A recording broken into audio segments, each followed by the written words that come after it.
Bangabandhu stadium match দেখতে আসছি আমার মনে হয় 20 বছর পরে, মানে ফুটবল দেখতে আসছি বেসিক্যালি। আমরা আবাহনী মোহামেডানের সেই যুগের কথা মনে পড়ে গেল, যখন গুলিস্তান আবাহনী মোহামেডানের গ্যালারি বাগ থাকতো, তখন আমরা মোহামেডান সাপোর্টার মোহামেডানের ইয়েতে বসতাম।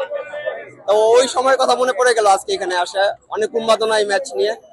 হামজাদের হাত ধরে, ফাহমিদুলদের হাত ধরে বাংলাদেশ ফুটবল আরো এগিয়ে যাবে সামনের দিকে, এটাই প্রত্যাশা। আজকে আসলে একটা ফেসবুকে একটাই দেখতেছিলাম, একজন ইন্টারভিউ, একটা ইন্ডিয়ান তারা বলতেছে যে তারাও এখন আমাদের এই ফুটবলের গণজোয়ার দেখে তারাও অনেক বেশি উদ্বেলিত। তারা বলতেছে ওয়ার আর উই গোয়িং। আজকে যে হামজা, ফাহমিদুল, সমীর সোম, কাজেম শাহ, তারেক কাজী, কিউবা মিশাল আসবে, এই যে টিম হবে, এটা কিন্তু সাউথ এশিয়ার সবচেয়ে শক্তিশালী টিম হয়ে যাচ্ছে আমাদের ইনশাআল্লাহ। তো আমাদের এই টিমের প্রতি অনেক প্রত্যাশা। আজকের ম্যাচটা পার্টিকুলারলি অনেক বেশি আমাদের প্রত্যাশা থাকবে। আজকের ম্যাচে যদি আমরা সিঙ্গাপুরকে ড্র তো ইনশাআল্লাহ করবো, যদি জিতে যেতে পারি তাহলে কিন্তু এশিয়া কাপ খেলার স্বপ্ন 46 বছর পরে আমাদের একটা স্বপ্ন কি মারছে, আমরা যদি এশিয়া কাপ খেলার একটা স্বপ্ন দেখতে পারি। তো ওই প্রত্যাশা নিয়ে আসা, দেখা যাক কি করে আমাদের বাংলা টাইগাররা আজকে কি করে। আমার মনে হয় ফাহমিদুল লেফটে ফাহমিদুল যেভাবে বল ক্রস করে, সেই ক্রস গুলা যদি আমি মনে হয় রাকিব বা মাঝখানে যদি সোহেল খেলে, অথবা যদি কাজেম শাহ খেলে, অথবা সোহেল রাকিব, এই তিনজন যদি বলগুলা রিসিভ করতে পারে এবং ওই জায়গায় ক্যাপিটালাইজ করতে পারে, তাহলে একটা বড় ইয়ে। আর মাঝ মাঠে তো যেটা বলছিলাম, মাঝ মাঠে হামজা, সমীর সোমরা কিন্তু একদম মানে জট বাঁধা গেল। আর হামজার যে স্পিড তো এই সাউথ এশিয়ান কোনো ফুটবলারের নাই। তো ও যেভাবে ধরেন এই ব্যাক থেকে ওই ব্যাকে চলে যেতে পারে, এই স্পিড তো কারো নাই।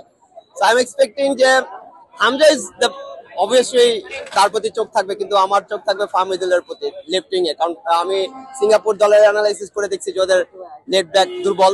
So we have a very strong প্রপোজিশনস in left back actually. So আমার কাছে মনে হয় যে ফাহমিদুলকে যদি আমরা কাজে লাগাতে পারি, তাহলে একটা very very good team we are expecting আজকে। মানে আর সিঙ্গাপুর তো আমাদের চেয়ে খুব বেশি আগায় না, র্যাঙ্কে আমাদের চেয়ে মাত্র 20-30, মানে আমরা ধরেন 182।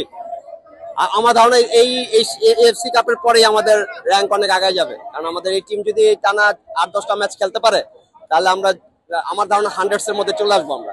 কারণ ইন্ডিয়া যদি 95-এ থাকতে পারে ভাঙ্গাচুরা টিম নিয়ে, ও এক সুনীল ছেত্রী টিম নিয়ে যদি 95-এর মধ্যে চলে যেতে পারে, so why not we.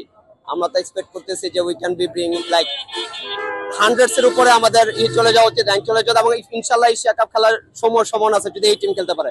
কিউবে Michelle, Samir Shah, and then Fahmidul, Kazem Shah, Tarique কাজী, জামাল ভাই আসলে যদিও লিজেন্ড হয়ে গেছে সে, কিন্তু জামাল ভাই আসলে টিমের আসার সম্ভাবনা খুব সীমিত, কারণ জামাল ভাই সমীর সময় একই জায়গায় খেলে। তো জামাল ভাইয়ের প্রতি আমার শ্রদ্ধা ভালোবাসা সবসময় থাকবে, কিন্তু টিমের এক্সপেক্ট আমার মনে হয় জামাল ভাই হয়তো বা কিছু সময় খেলবে, তারপর হয়তো বা সমীর সবকে নামতে হবে। এই হচ্ছে টিমের এক্সপেকটেশন।